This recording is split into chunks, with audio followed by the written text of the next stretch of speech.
Halo teman-teman. Ini adalah pangkalan militer AS. Ada 1,2 miliar dolar di dalamnya. Selama perdagangan senjata, membayar di tempat. Ini sangat sombong. Mengapa menyiapkan begitu banyak dolar? Karena tentara Amerika adalah penghacur uang. Sarung tangan seharga 165 dolar. Helm 578 dolar. Senapan M16 seharga 6.275 dolar. Satu set peralatan seharga 17.500 dolar. Total kekuatan militer adalah 2 juta dolar. Seorang tentara berharga 1 dolar. Bisa menjadi jutawan. Pria berbobot 200 kg ini. Saya mendapat kesempatan ini untuk menghasilkan banyak uang. Dia menemukan daftar pengadaan militer AS di internet. Konfigurasi senjata sesuai dengan daftar. Dijual ke pangkalan garis depan. Setelah mendapatkan beberapa kuda, pria gemuk ini menjadi sangat sombong. Pria hitam mengancamnya dengan pistol. Dia berpura-pura, kemudian mengeluarkan senjata Uzi.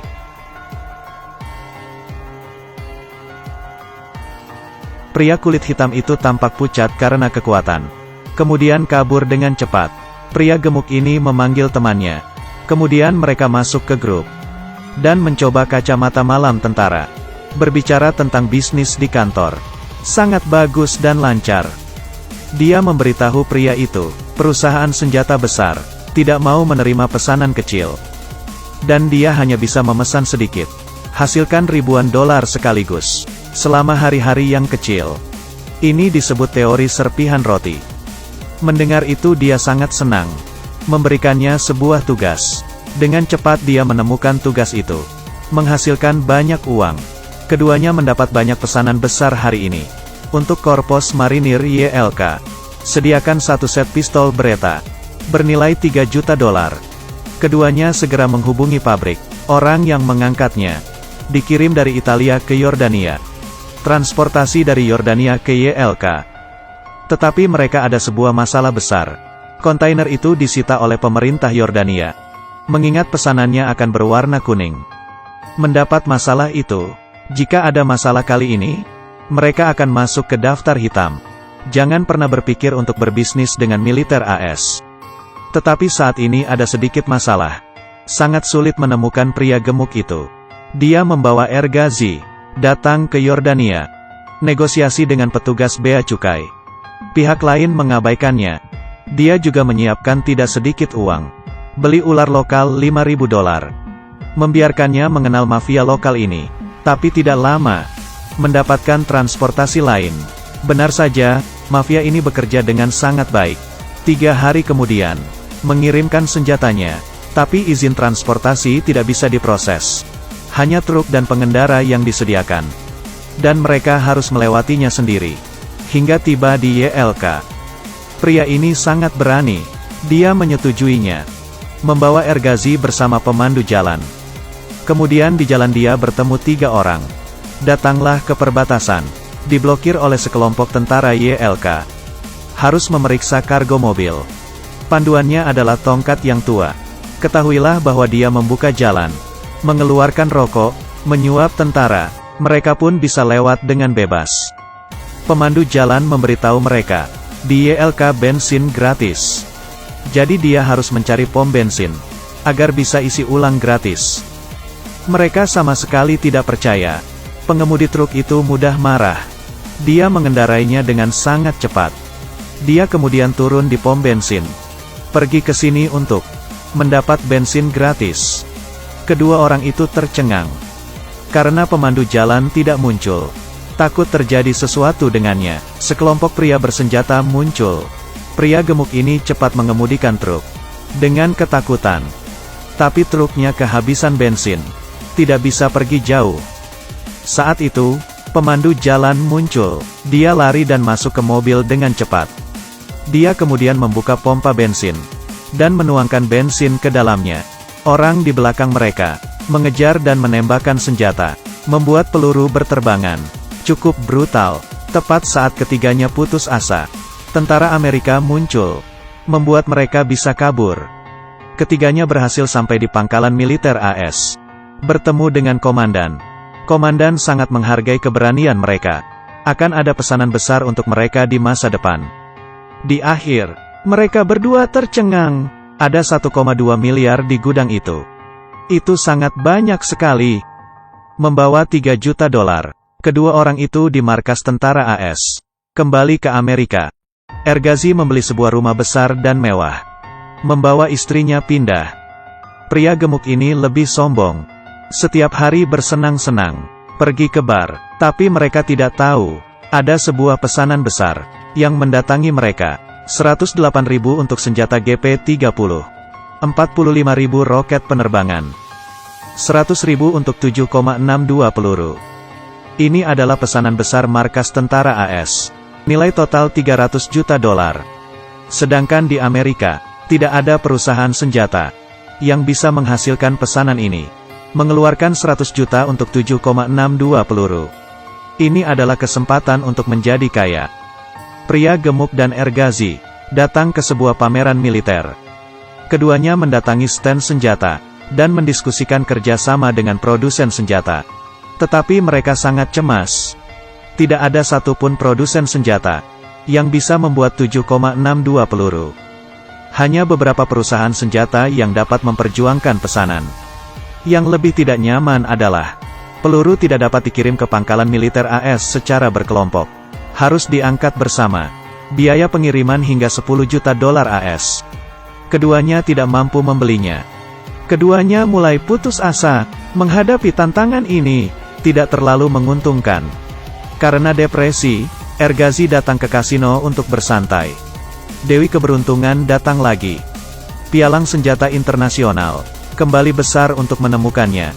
Mengatakan itu bisa membantu mereka selesaikan bisnis ini.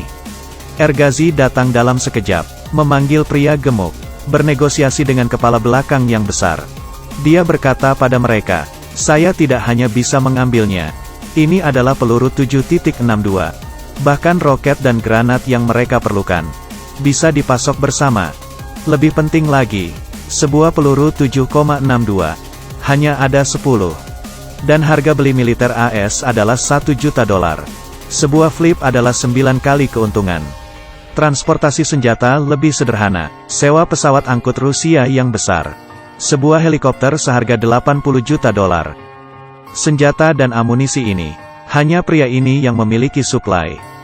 Ini berarti, mereka berdua bisa dengan mudah mendapatkannya. Mendapat 300 juta dolar.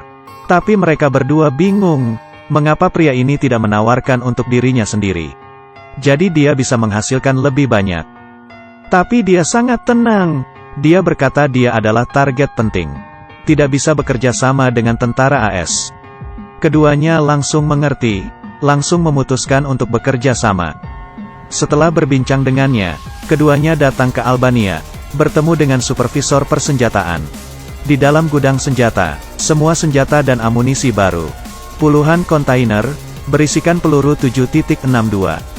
Berputar-putar. Ternyata ini bekas Uni Soviet.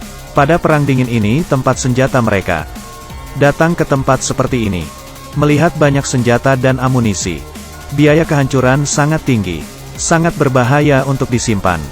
Hanya bisa untuk dimanfaatkan. Pria itu membuka bom. Beberapa pihak meragukan performa pelurunya. Pihak lain dengan cepat menyerahkan senjata AK.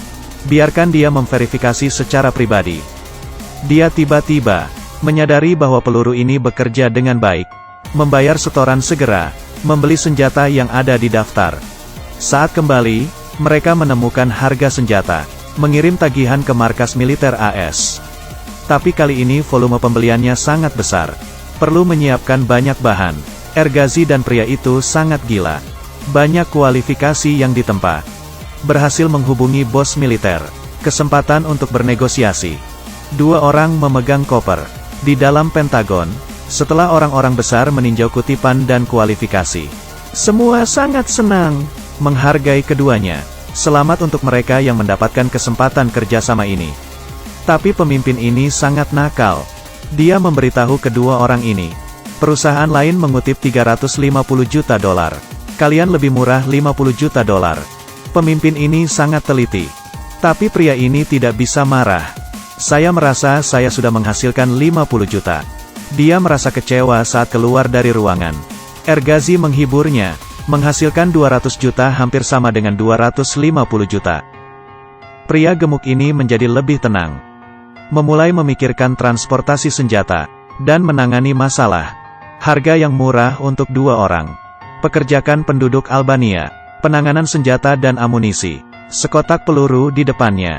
Di mata 2 orang. Itu semua adalah pisau yang indah. Saat kedua orang ini senang, mereka juga khawatir akan ada masalah. Asal-usul peluru ini diembargo. Tidak bisa menjual ke tentara AS. Tapi perintah itu telah berlaku. Jika tidak dapat dikirim, masalah ini bukan permainan. Dan sekarang pergi ke dealer senjata untuk membeli peluru. Saya tidak bisa membuat 100 juta tembakan. Momen penting ini, atau Ergazi jenaka, dia memberitahu pria gemuk ini. Ganti saja kemasan pelurunya, dan mengubah tempat produksi. Ini tidak hanya akan menyelesaikan pesanan, dapat menyingkirkan kotak kayu berat asli, menyimpan pengiriman. Keduanya segera merekrut kelompok pekerja lain. Mereka membuat kotak itu, masukkan peluru ke dalam kantong plastik. Saat dia memasukkan barang, melakukan perhitungan, bisa dikemas dalam 8 minggu. Gajinya hanya $100.000. Hati mereka sangat bahagia. Menurut kemasan baru, biaya pengiriman bisa menghemat $3 juta. Segera para pekerja mulai berkemas. Pria gemuk ini ingin kembali ke AS, terus bekerja sama dengan para pemimpin militer. Ergazi tinggal di Albania untuk mengawasi pekerjaan. Semuanya berjalan lancar, sampai pria gemuk ini punya masalah besar. Ternyata kepala besar digunakan sebagai perantara, ingin mengambil $300 juta. Tapi dia tidak ingin membagikannya. Ini sangat mengecewakan. Ergazi menenangkannya, ini bukanlah masalah besar. Dia menjadi panik. Tidak hanya menolak memberikan keuntungan besar kepada kepala komisi, juga mengambil kontrak saham dengan Ergazi. Saya hanya bisa mengatakan bahwa pria itu mulai hilang jalan. Kemudian tiba-tiba ada sebuah masalah. Setelah kepala besar ini ditolak, ia merasa marah. Kirim bawahannya untuk mencegah Ergazi. Biarkan dia dengan cepat membaginya menjadi dirinya sendiri. Jika tidak, ambil hidup mereka. Ergazi menggigil ketakutan. Pegang semua dokumen. Kembali ke kantor di AS. Mencari pria gemuk itu. Itu adalah nafas yang harum. Saya harus mengambil bagian saya. Kembali ke kantor. Pria gemuk itu merasa malu. Itu bukan uang sepeser pun. Mengejeknya. Dalam amarahnya, dia mengancam perut babi. Menemukan masalah ini, dia segera membawa pergi. Ergazi tidak tahan kali ini. Kaca dipecahkan. Dia dengan pria gemuk mulai bertengkar. Tapi setelah melihat jumlah uang, dia menjadi tidak tahu harus bagaimana. Kemudian dia datang mencari Ergazi. Dia ingin memberi 20 juta untuk membereskan masalah ini. Ergazi memutuskan tidak berani menggunakan 20 juta untuk mengatasi masalah ini. Siapapun tidak bisa menjamin. Kebencian di dalamnya semakin dalam. Ketika dalam kesulitan, dia hanya bisa membereskan masalah kepala besar ini sendiri. Semua senjata dicegat di Albania. Dia juga masih berkata, ini adalah perusahaan pria gemuk. Menipu bos markas AS. Kali ini dia tidak bisa lewat api. Keduanya ditangkap karena ilegal. Interogasi gila. Saat pria gemuk ini sudah lewat 4 tahun. Karen Ergazi tidak mau berdiskusi. Dan mengarah pada bukti yang tidak cukup. Dia mendapat hukuman 7 bulan. Keduanya bisa jadi miliarder. Tetapi karena ia menghemat 30 juta. Ia menghasilkan sel terakhir. Masuk penjara. Dia hanya bisa mencari orang yang bisa melakukan hal besar. Jika tidak, dia tidak bisa menghasilkan banyak uang. Setelah 7 bulan, Ergazi keluar dari penjara. Saat dia pulang ke rumah, dia menemukan pria berkepala besar itu. Tapi dia tidak marah. Menurutnya Ergazi adalah orang yang setia dan jujur. Mengangkat tangannya dan memberi Ergazi sekotak pisau AS. Ternyata pria gemuk itu terekspos untuk meletakkan peluru yang dikemas ke perusahaan senjata. Ia menjual pelurunya ke militer AS. Lalu membelinya, kumpulan senjata ini. Dan uang ini, semua ini adalah milik kepala besar. Permintaan maaf karena menculik Ergazi. Di samping itu, komisi setoran yang dibayarkan oleh Ergazi. Tapi omong-omong, pria berkepala besar ini Tampak sangat kejam. Sebenarnya sangat khusus. Dengan cara ini, ia kembali lagi. Bekerja sama dengan si kepala besar. Bisa terus menjual senjata. Kehidupan bahagia tidak akan berakhir. Kamu ingin banyak senjata. Berapa banyak yang bisa saya hasilkan? Apakah ide inti dari film ini? Kedua teman baik ini sama-sama melakukannya. Bekerja menjual senjata. Menghasilkan sedikit pada awalnya. Kemudian dia mendapat order besar. Kesempatan menjadi kaya. Tapi karena partner yang salah, dia membuat kesalahan order besar. Membuatnya beberapa saat di penjara. Dalam kata-kata Cina kami, hanya berpikiran sempit. Jumlah tidak masuk akal, tidak beruntung. Dan di akhir film, pria ini mencarinya. Karena hal yang mudah, dia akan terus berbisnis dengan militer AS. Menarik pria itu. Dia bisa menghasilkan lebih banyak. Jika Anda menemukan situasi seperti ini, pria gemuk yang sangat pelit, apa yang akan kamu lakukan? Ceritakan apa yang Anda pikirkan di kolom komentar. Ini adalah perkataan kakak Huang. Setiap hari memberikannya makanan daging panggang. Itu bisa membuatnya ketakutan. Baiklah, film hari ini sampai di sini. Jangan lupa untuk mengikuti acara saya. Banyak ulasan film menarik di sini. Sampai jumpa lagi.